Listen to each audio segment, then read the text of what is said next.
Welcome to another episode of the Becky Choice podcast show. Today's podcast is going to be a different one.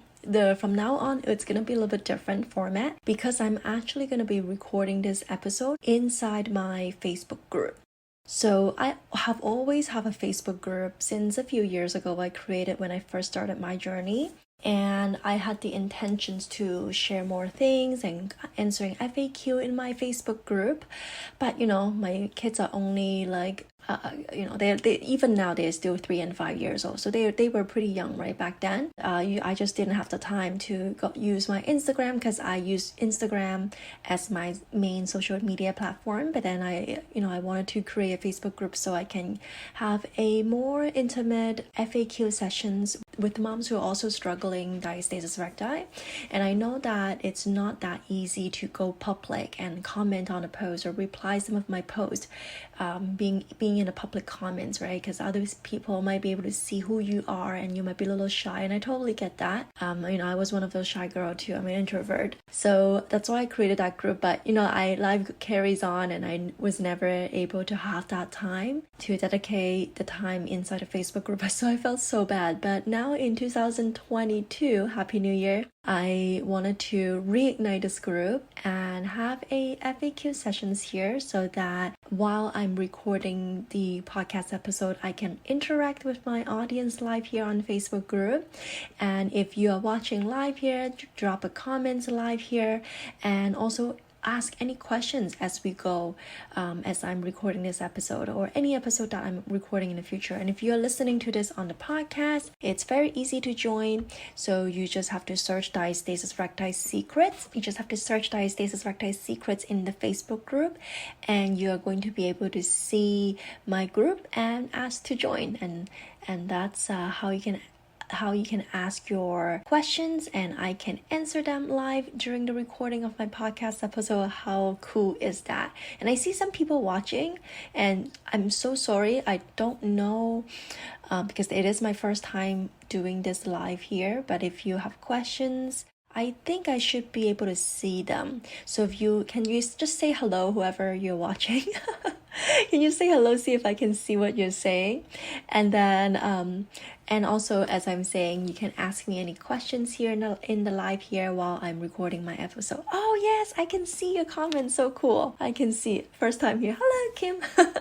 Okay, so today I wanted to talk about a topic. Is it too late to heal your diastasis recti? Am I too late? I'm 5 years postpartum. I'm 10 years postpartum. Is there a time that is too late to heal diastasis recti?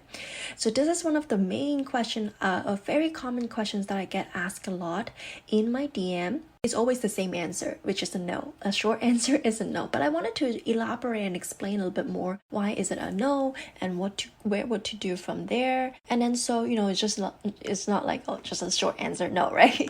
All right. So let's begin this episode. So yeah, is it ever too late to heal the diastasis? So let's put it into context, right? Let me give you two scenarios. So the first case scenario is like it's been 5 years, 10 years already after your last pregnancy or childbirth, and you wanted to heal your diastasis recti now. You're 10 years postpartum. And then the second scenario is that you just discovered that you have diastasis recti and you are on baby number 2, 3, or so on. So if you're here watching live, like which scenario do you belong to? Did you just realize that you have diastasis recti now at your second or third postpartum, or you are already years after your last pregnancy and you just realize, or maybe you just made that choice to heal your diastasis? In any case, both cases, the common concern is like, whether it is too late. So the answer is no. It's never too late to start healing your diastasis, even if your children are already 20s or 30 years old.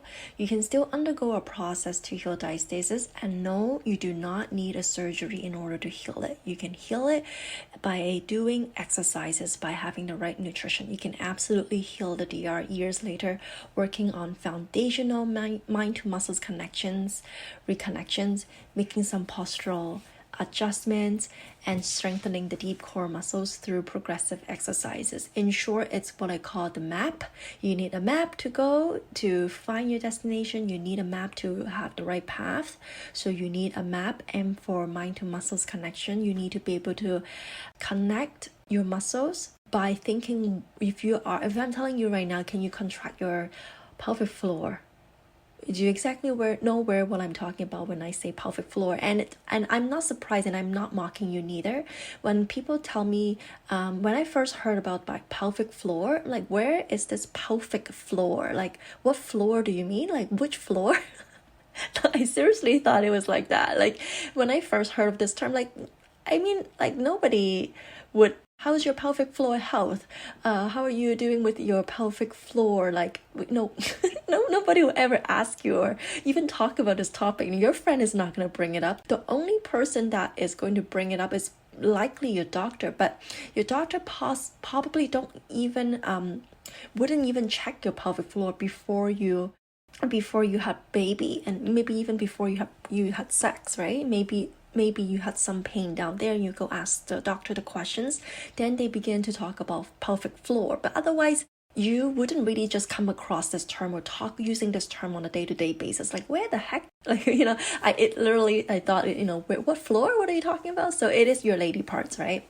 So now, if I'm telling you to connect to your pelvic floor while you're listening to me on this episode, can you voluntarily contract that muscle easily? And are you able to relax it? If I tell you to say, okay, relax your pelvic floor muscles, are you able to gently, and you can see me, you see my hand while you're watching this live recording, you can see myself like contracting. Are you able to relax and fully open it? So it's that mind to muscles connections. And now if I'm telling you, can you pull your belly button toward your spine? Right? And if you look at yourself while you're pulling the belly button towards the spine, is it all of a sudden, whoops, like that part is skipped, and all of a sudden only your upper abdominal muscles are being sucked in. So there is a big difference to that mind to muscles connection. So how do we reconnect to that muscles, making specific targeting to what your mind is telling you, signaling you which muscles need to be strengthened or relaxed or pull taut. So, and the second thing is alignment. Your alignment is really important. Your posture, your postural adjustment. How are you standing? How are you sitting while you're listening to this, perhaps? Or, when you're walking out with the stroller, if you're going for a walk, how are you pushing the stroller? And most importantly, how is your form?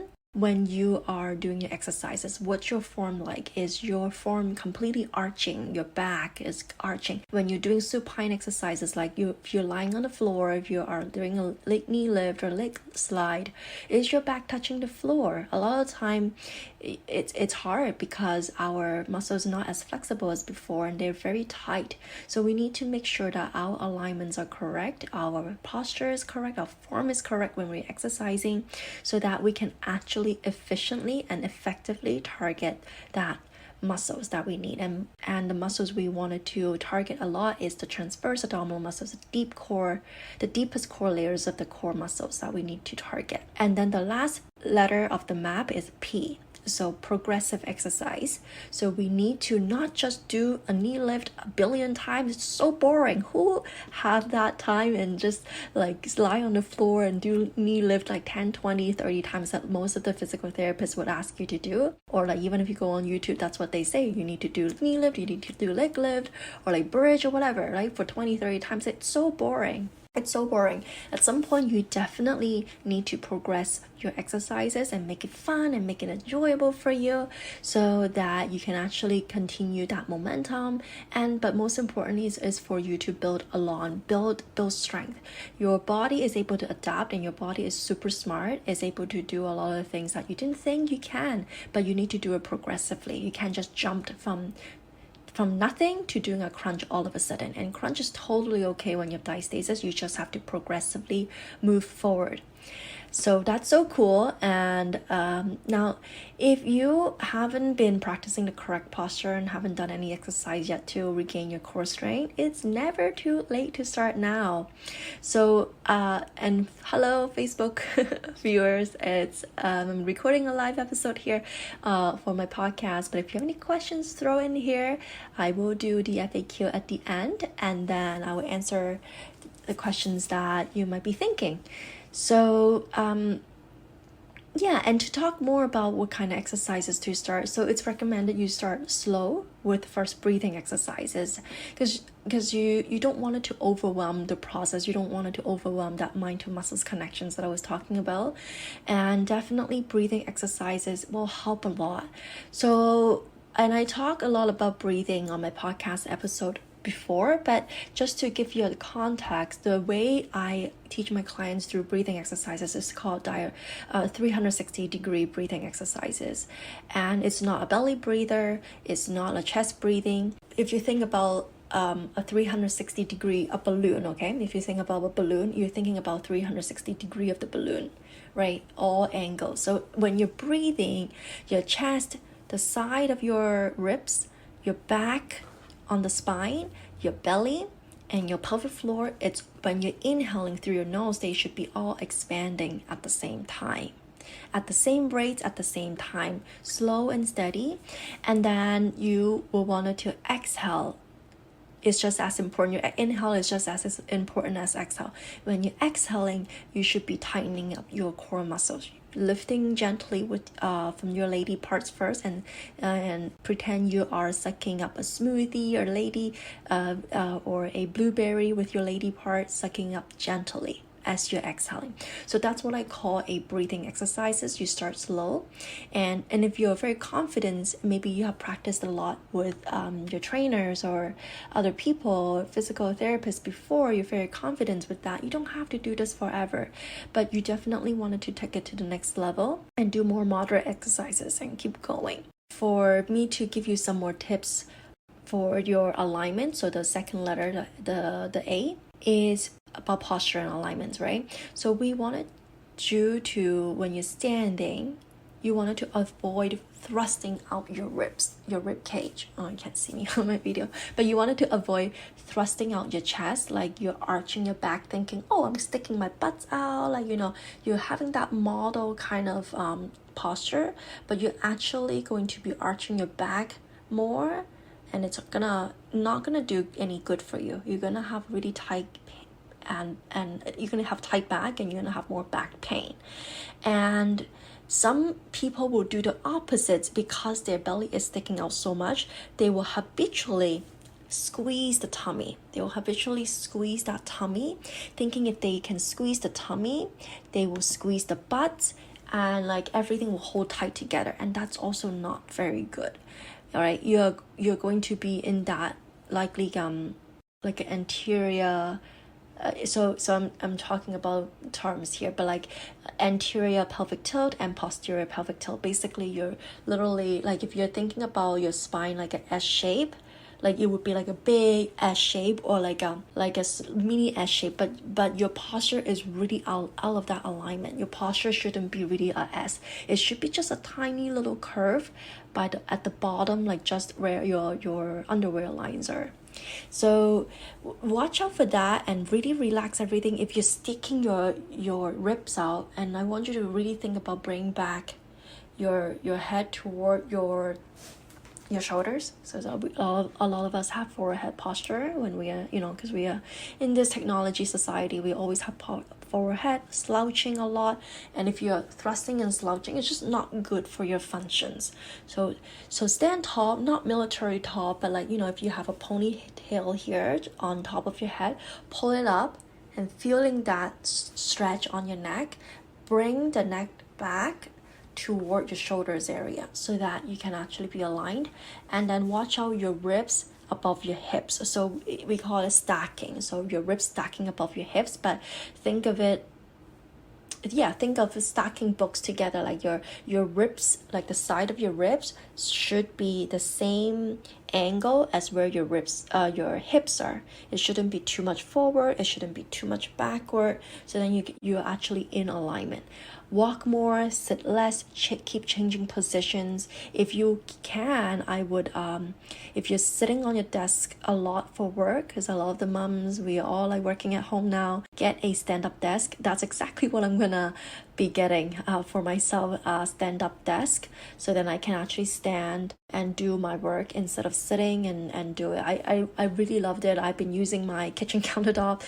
Well, kitchen countertop is still too low for me, so I put another stool on top of the countertop and put my laptop on top of the stool. So it looked a little weird, but it worked, and I liked it a lot. I was just I could stand there for 2 hours, and the exercise, great for exercise, burn some calories, because you're gonna keep changing positions too. And it's great for you to do some breathing exercises and whatnot while you're standing. It's amazing. But I didn't want to do my work in the kitchen, so now I'm back in my little office / playroom area. But yeah, hopefully I can change this area a little bit so I can put a stand-up desk. The tall desk. And then the last thing is, when you wanted to go through, what kind of other exercises to focus on, when you're progressively loading your core, is also not to forget strengthening your glutes. Your glutes is a big part in healing your diastasis, because your glute muscles will help you strengthen the lower transverse abdominal muscles, your lower core muscles. So we need to strengthen your glutes. So yeah, do yourself a favor and have your diastasis recti get treated. It doesn't matter if you started late, and it doesn't matter that you have never heard of this until your 10th pregnancy. There's a famous saying goes, it's better late than never. It's not just about the aesthetic or the appearance, because if you don't heal your diastasis, it could lead to back pain if you don't have it already. Maybe you have it already. It could lead to leaky urine, a hernia, and inability to perform regular exercises. And I think majority of us, we have this fear that, I can never go back to my exercises, or I'm afraid of doing the wrong exercises that could hurt myself more. And when you say that could hurt yourself more, yes, it could mean back pain. It could mean you could be leaking forever, right? You have to have a pad. You could be leading to a hernia. It's very possible, because you're not managing the pressure properly, the core pressure properly. And yeah, you just don't have that functions to perform regular exercises. These are the cost if you are not healing your diastasis. But I'm not here to give you fear, and I'm not here to say you definitely have a hernia if you do a crunch. I have done all of these stuff myself, and I didn't know I have diastasis. And I turned out fine. I healed it really well, but that belly is still there. I don't have a flat tummy. I don't have a flat abs, right? But it doesn't mean that our human body is that weak, right? I don't want it to scare you that no, you cannot do this forever. But it's never too late. It's better late than never. And so no matter how old your kids are and how long you have been living with this core, it's entirely possible to improve your health, strength, your quality of life. And your core muscles are very resilient tissues in your abdomen. Your back, pelvic floor is capable of improving strength, control, and functions. So yeah, that's all I have in this episode. Well, thank you for those who are watching live here with me. It's so cool. I never knew what it was. My son will be 20 this year. So this is a comment that I see on my Facebook Live. Thank you for sharing your knowledge. First time here, so cool. Thank you for watching, and thank you for listening in to today's episode. If you do want to find out more about diastasis recti, definitely head to my Instagram at BeckyChoi_. I have lots of information there, and you can also download my free guide. But if you do want to think about working with me on a more high touch point level, and on a more intimate level where I can coach you, give you an exercise plan based on your need, then go to www.tummywarrior.com and fill out the applications to apply to see if we are a good fit to work together. All right, I'll talk to you in the next episode. Thank you so much. Bye-bye.